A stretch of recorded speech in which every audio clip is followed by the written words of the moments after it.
BJP বুলি নামকৰণ নাথাকিব আমাৰ হেৰিত অসমত। অসমৰ মন্ত্ৰীবিলাক তেনেকে মানে ঠায়ে ঠায়ে সমষ্টিবিলাকত ঘূৰি ফুৰা আমি দেখাও পোৱা নাই। BPF দলে বোলে গাহৰি খাই ৰাজনীতিও কৰক আৰু উন্নতিও কৰক। এতিয়া আমাৰ এলায়েন্স কাৰো লগত নাই। 5 नभेम्बर रबिबारखालि भेरगाव जिल्ला BPF हानजानि मावखुलियाव बिजेपिनि दैदेनगिरि आरो एबसुनि बारग' बिबानगिरिफोरखौ लानानै गासै 120 सुबुङा BPF हानजायाव जयेन जायो। बे हाबाफारियाव बाहागो लानानै BTCनि बारग' लेङाइ बुंथिगिरि नेर्सोन बर'आ खौरांगिरिनि सिगाङाव बावैसो सान सिगां आसामनि मन्त्रि पियुष हाजरिकाया BPF हानजाया अमा बेदर जानानैसो मिटिं खालामो बुंनायनि सायाव BPFआ अमा बेदर जानाय जायैखौ लानानै खोथा बुंनायनि अनगायै बिसायख'थिनि सिगां BJP हानजाया रायजोफोरनो खोथा होनायफोरखौ मावफुंनो नाजानांगौ होनना बुङो आरो लोगोसेनो आसामाव BJP मुङानो थानाय नङा होनना नेर्सोन बर' बिथाङा ओरैबायदि बुंबावो। কথাবিলাকে ইয়াত আহিছিল তেনেকে আমি গম পাম, কাৰণ মানে গাঁৱত ফুৰিবলৈ পাইছোঁ তেওঁলোকক যিসকল ব্যক্তিয়ে ইয়াত এই মানে সভালৈ আহিছিলে এই সভাত অহা ব্যক্তিসকলক 300-300কৈ মানে হাজিৰা দিছিল চাগে। তাৰ কাৰণে এই হাজিৰাটো যোনে পায় এই হাজিৰা পোৱাকেইটাহে ইয়াত মানে সমাগম হৈছে বুলি আমি খবৰ পাইছোঁ। হওক তেওঁলোকৰ উদ্দেশ্য বা কি আছিল আমি নাজানো, কিন্তু ভাষণৰ পৰাই আমি শুনিবলৈ পাইছোঁ আমাৰ সন্মানীয় পিযুষ হাজৰিকা ডাঙৰীয়াই কৈছে, এটা কথা কৈছে, BPF দলে বোলে গাহৰি খাই মাংস খাইহে মানে অনুষ্ঠানবিলাক সম্পন্ন হয়।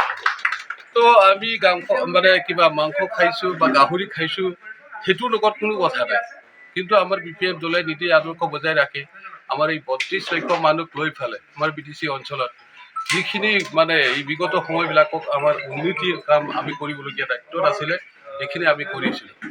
তো তেওঁলোকে অবাৰ মানে মন্ত্ৰী হৈ পেলাই অসমৰ মন্ত্ৰী হৈ পেলাই যোৱাকালিহে যে আহিছে তেওঁলোকে অহাটোতো ভাল কথা, প্ৰদৰ্শন কৰাটো ভাল কথা, কিন্তু তেওঁলোকে কি দিবৰ কাৰণে আহিছে আমাৰ এটা প্ৰশ্ন।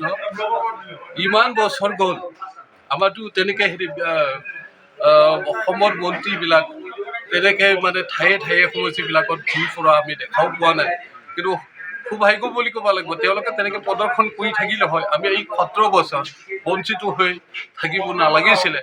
এতিয়া আমি ইমানখিনি জৰুৰীজীৰ্ণ অৱস্থাৰ প্ৰায় থাকি আজিৰ দিনটোত এই আমি যিবিলাক বনাইছোঁ এইবিলাকৰ দ্বাৰাই তেওঁলোকে ক'ৰবাত মানে ভালদৰে গাড়ী লৈ আহি পেলাই VIP হৈ পেলাই ইয়াত মিটিং মানে কৰিবৰ কাৰণে সক্ষম হৈছে। যিমান যিখিনি দলং, যিমান যিখিনি ৰাস্তা, যিমান যিখিনি উন্নয়নমূলক কাম কাজ আমি কৰিলোঁ এই 17 বছৰত, এই উন্নয়নৰ লগত বা উন্নয়নৰ ধাৰাৰ লগতে তেওঁলোকে এতিয়া আৰু কিবা হিতালি কৰিবৰ কাৰণে অহা নিচিনাহে আমি পাইছোঁ। গতিকে আমি আশা কৰিছোঁ তেওঁলোকেও আহক, আমাৰ অহাৰ ক্ষেত্ৰত আপত্তি নাই, আহক মানে এই জেগাখন এই BTCখন নিজৰ বুলি অসমৰ বুলি উন্নতি কৰাৰ কাৰণে তেওঁলোকেও মানে চেষ্টা লওক। সেইটো আমি আমাৰ BPF দলৰ পৰা তেখেতসকলক আমি অনুৰোধ কৰিছোঁ। আৰু অদূৰ ভৱিষ্যত মাত্ৰ তেওঁলোকে ভাষণ নাৰাখে, ইয়াত আহিল যে তেওঁলোকে কিবা এটা কৰিম বুলি প্ৰতিশ্ৰুতি ৰাইজক মানে দি থৈ গ'ল, এই প্ৰতিশ্ৰুতি যাতে নহয়। বিগত সময়বিলাকত যেনেকৈ প্ৰমোদ বড়োৱে কৈছিল ঘৰে ঘৰে মানে চাকৰি দিম বুলি কৈছিল, ঠিক তেনেকৈ BJP দলক 2014 চনৰ পূৰ্বে যেতিয়া চৰকাৰ হোৱাত আছিল কেন্দ্ৰীয় চৰকাৰত, তেতিয়া তেওঁলোকে কৈছিল প্ৰতি বছৰতে নিবনুৱা সমস্যা 2 কোটিকে তেওঁলোকে দিম বুলি কৈছিল। এই প্ৰতিশ্ৰুতিও হৈ থাকিল। আৰু মানে কি বুলি কয় ব্লেক মানি মানে বিদেশৰ পৰাই আনি পেলাই আমাৰ ভাৰতবৰ্ষৰ যিসকল ব্যক্তি আছে ভাৰতবাসী আছে তেওঁলোকক এটা একাউণ্টত 15 লাখ টকাকৈ তেওঁলোকে দিম বুলি প্ৰতিশ্ৰুতি দিছিল। এইবিলাক প্ৰতিশ্ৰুতি তেওঁলোকে পূৰণ কৰক আৰু লগতেও সেনেকৈ বিভিন্ন ঠাইত আমাৰ BTCক তেওঁলোকে আহি পেলাই আমাৰ এই BTCখন উন্নতি কৰাৰ কাৰণে তেওঁলোকে চেষ্টা কৰক, আমাৰ মানে অনুৰোধ থাকিব।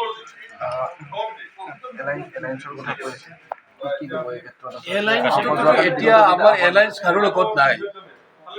এতিয়া পেপাৰ কাগজত বা মিডিয়াত, ছ'চিয়েল মিডিয়াত বা টিভিত তেনেকে কিছুমান ব্যক্তিসকলে তেনেকে ক'ব বিচাৰি আছে যে আমাৰ BPFৰ লগত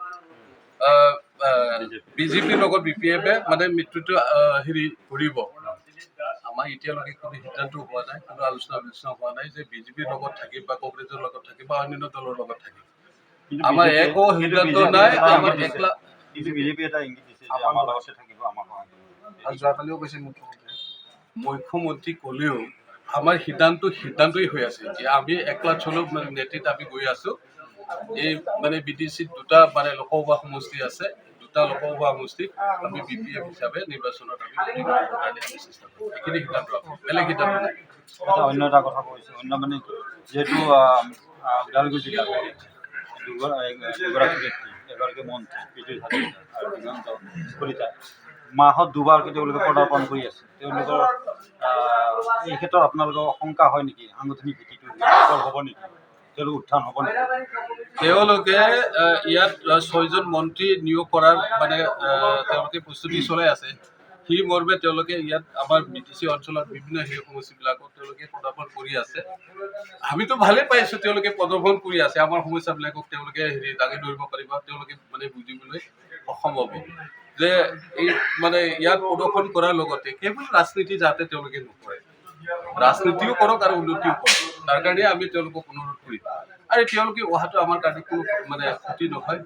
আমাৰ BPF হিচাপে আছে, পূৰ্বৰ পৰাই BPF, এতিয়াও BPF, ভৱিষ্যতো BPF থাকিব। বৰঞ্চ আমাৰ লগত এই ডিচেম্বৰৰ মানে 3 তাৰিখৰ পিছত যেতিয়া ৰিজাল্ট তেওঁলোকৰ বেয়া হ'ব, যিখিনি মানে গোটেই ভাৰতবৰ্ষৰ 5টা নিৰ্বাচন আছে, 5খন ৰাজ্যৰ, এই 5খন ৰাজ্যৰ নিৰ্বাচনৰ ফলাফল যদি বেয়া হয়, তেতিয়াতো আমাক ক'বই নালাগে কোন BJP, কোন কংগ্ৰেছ, কোন কি দলৰ কি আছে। গোটেই আমাৰ BTC অঞ্চলত গোটেই BPFতে আহিব আৰু লগতে আমাৰ অসমতো গোটেই ধুমুহাৰ সৃষ্টি হ'ব।